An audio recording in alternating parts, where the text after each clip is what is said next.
Hi, beauties. I'm Jennifer Schmidt, coming in as Divinely Jennifer. And you might be feeling weary or amped up, like all electric, and it is all about Aquarius energy right now. As I record this, we are still very much in the Aquarius lunar cycle. We also have Pluto and Venus at 0 degrees of Aquarius. We have Mars, Mercury, and the Sun in Aquarius, so we are feeling it. This video is really all about sparking connections and how we nourish our nervous system with the energy of Aquarius. Because when I consider how and where Aquarius energy influences our health, I immediately think about the nervous system. Aquarius is all about networks, electricity, and communicating ideas within large groups. Likewise, our nervous system is the communication network of cells that work together so that we can be human. We can do all those human things. Each nerve cell or neuron shares an idea with another via electrical connections and chemical messengers called neurotransmitters. You might have heard of those because of a lot of the antidepressants work with neurotransmitters. To take us back to 8th grade biology class, our nervous system, which has two parts, right? It's got the central nervous system, which includes the brain and the spinal cord, and it has the peripheral nervous system, which includes everything else. For instance, the solar plexus, this complex system of nerves in our belly, controls digestion. So what I say here certainly impacts the solar plexus, but I will save digestion as a topic for another lunar cycle. When neurons misfire, we experience physical and emotional symptoms. So for instance, when a single neuron isn't functioning properly, it can have significant consequences on both our physical and mental, physical, mental, spiritual, emotional well-being, all of it. Physically, disruptions in neuron activity can manifest in a variety of symptoms, ranging from tingling sensations or numbness to muscle weakness or even paralysis, depending on the location and function of the affected neuron. This can lead to unexpected falls, pain, and significant disruptions in daily life. Emotionally, alterations in neuron function can lead to mood swings, difficulty concentrating, heightened anxiety, or even feelings of depression. The interconnected nature of neurons means that dysfunction in one area can have a ripple effect throughout the entire nervous system, which really highlights the importance of maintaining the health and integrity of these vital cells. Let's take a closer look at the blood-brain barrier, which is sort of the guardian of the brain, but it's not always. So let's dive into keeping how do we keep our nervous system healthy versus being a group of toxic friends who only get together to gossip and complain. We all have them, just saying. The blood-brain barrier is a crucial protective mechanism that regulates the passages of substances from the bloodstream into the brain. This barrier is supposed to help maintain the delicate chemical balance that is really necessary for proper brain function, right? All the sugars and everything that keep our brain going. So the blood-brain barrier selectively allows certain molecules to pass through while blocking others. So a lot of neurotransmitters like dopamine, GABA, and serotonin don't cross the blood-brain barrier, which is one reason why antidepressants like Prozac and Zoloft don't really work. Because the serotonin can't get into the brain. What? Don't tell Pfizer. However, certain substances like alcohol and THC, which is a psychoactive component in marijuana, can cross the blood-brain barrier.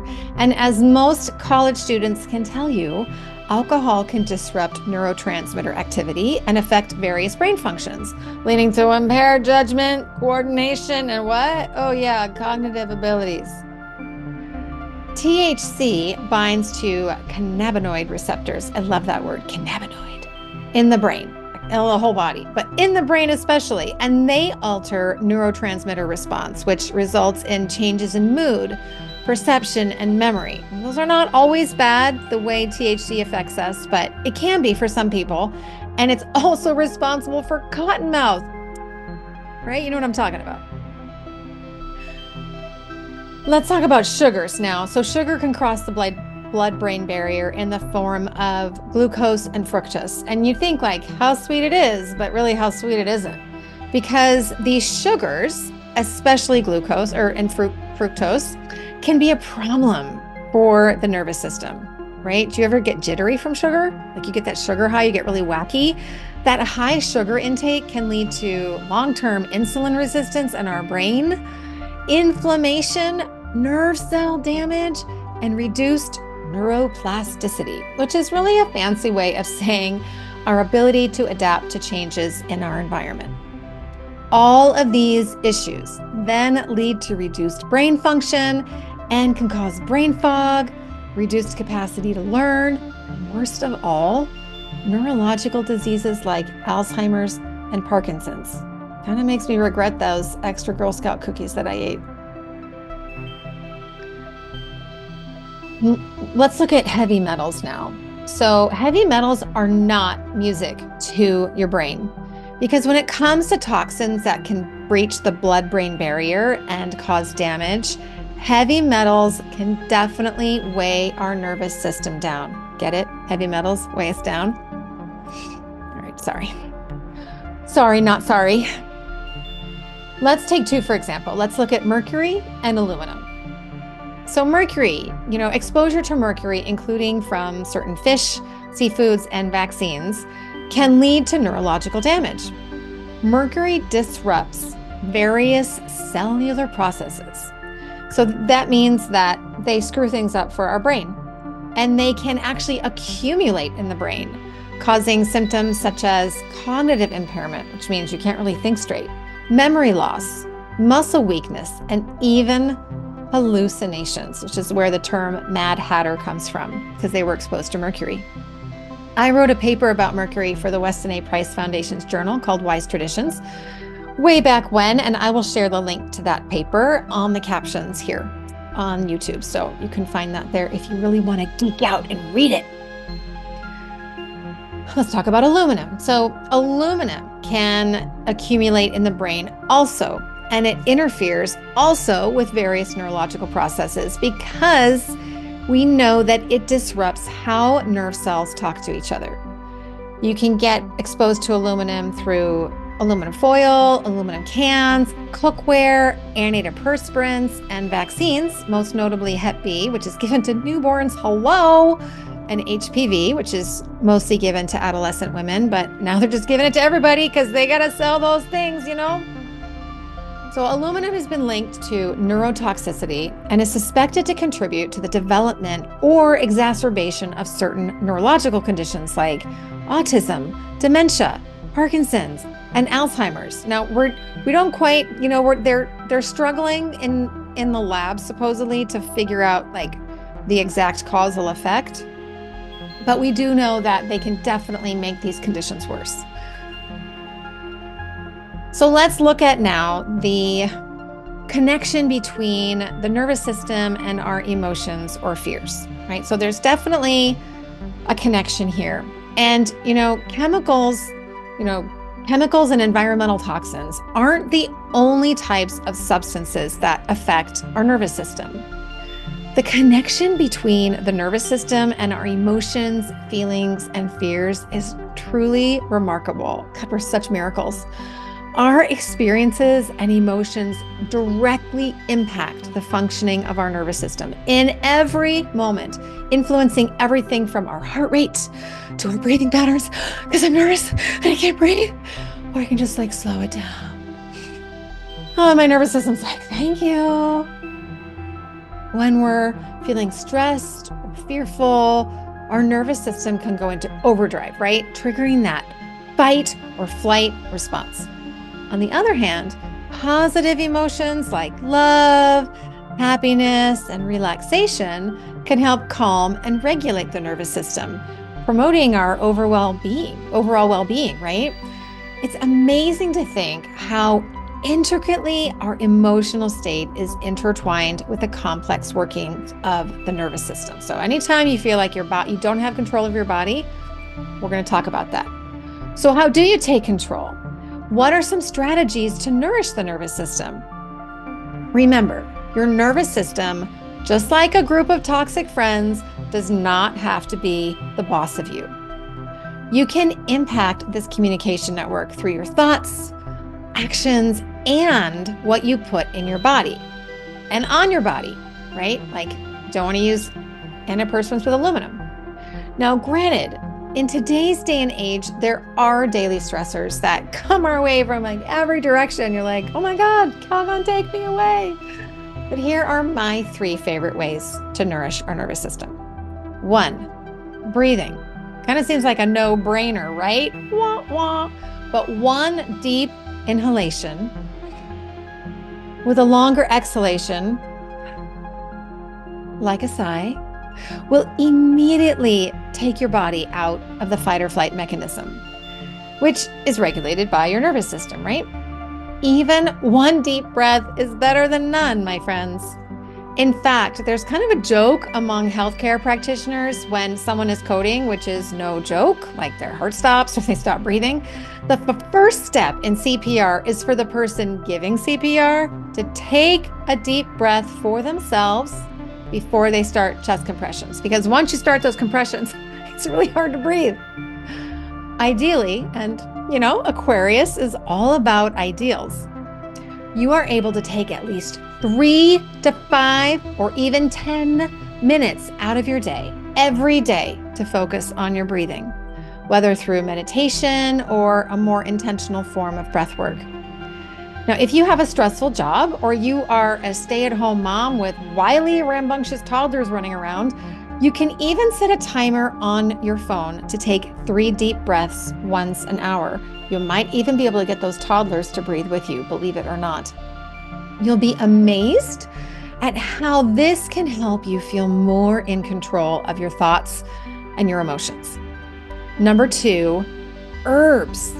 Herbal medicine, plant-based medicine, helps regulate the nervous system, in part through the endocrine glands that create neurotransmitters. Herbs can dial up or turn down the volume on the signals between our cells. Plus, herbs tend to be way healthier and more effective than pharmaceuticals. Sorry, Merck. Now, it's important to work with a trained herbalist, naturopath, or functional practitioner like me to understand which herbs are best for your situation. Dr. Google is not an herbalist. This is especially important, you guys. Trust me, if you are on pharmaceuticals such as antidepressants, you do not want to self-medicate with Dr. Google because occasionally there can be negative interactions or the herb can make the pharmaceutical unnecessary and you'll just find yourself really crashing. And some of those drugs, a lot of the antidepressants, you have to wean off. And you have to know how to do that. Otherwise, you could end up in the hospital. So number 3 is to move our body joyfully and intentionally. So number 3, how we nourish our nervous system. The human body was designed, we were designed to move joyfully and in ways to give us pleasure and happiness. It's not always about work. And it doesn't have to be exercise. I know some of you don't like exercise, although exercise can indeed be a fantastic way to nourish our nervous system. Research shows, get this, I love this. Research shows that people with spinal cord injury, even when severely paralyzed, still reap measurable benefits from Tai Chi and Qigong simply by imagining themselves doing the movements. I mean, is that amazing or what? Just shows you how powerful our nervous system is. Sometimes it just blows me away. Let's wrap this all up with a bow. Our nervous system serves as a miraculous communication network, akin to the expansive connections fostered by Aquarius Energy.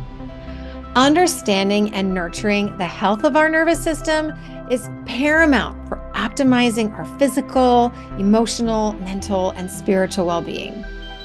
When we incorporate mindful practices such as breathing, herbal support, and joyful movement, we can more easily navigate the bumpy challenges of the world around us. And if you didn't catch last week's video about how to ride your dragon and rise above the collective drama out there, I will post that link here as well.